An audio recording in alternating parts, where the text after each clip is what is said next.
ఈ మధ్య సోషల్ మీడియాలో ప్రేరణ కంబం అలానే మానస్ మధ్య జరుగుతున్న ఫైటింగ్ కి ప్రేరణ కంబం మానస్ కి గట్టిగా ఇచ్చి పడేయడానికి సిద్ధమైపోయింది.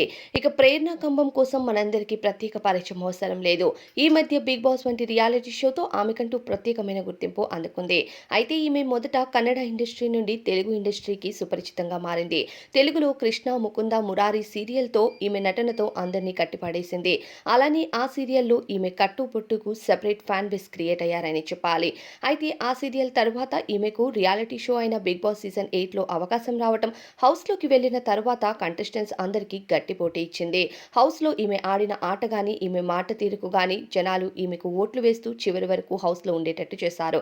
టాప్ 3గా హౌస్ నుండి తిరిగి రావటం, భర్త శ్రీపాద్‌తో కలిసి ప్రస్తుతం ఇస్మార్ట్ జోడీ వంటి షోస్‌లో కూడా ఈమె అలరిస్తుంది. అయితే ఈమె చెల్లి ప్రాకృతి కూడా మనందరికీ ఎంతో సుపరిచితం. ప్రస్తుతం మోడల్‌గా మంచి సక్సెస్ ఫీల్డ్‌లో ఉందని చెప్పాలి.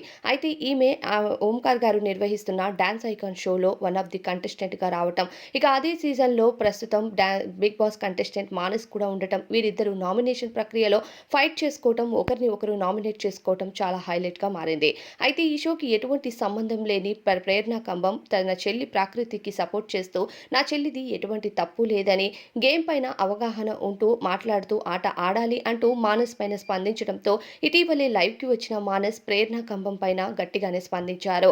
ఇక ఆట కోసం ఇలాంటి మాటలు మాట్లాడటం సరైనది కాదని, ఆట చూసి చెప్పాలి అంటూ మానస్ చెప్పడం, మళ్ళీ దీనిపైన ప్రేరణ స్పందించడం జరిగింది.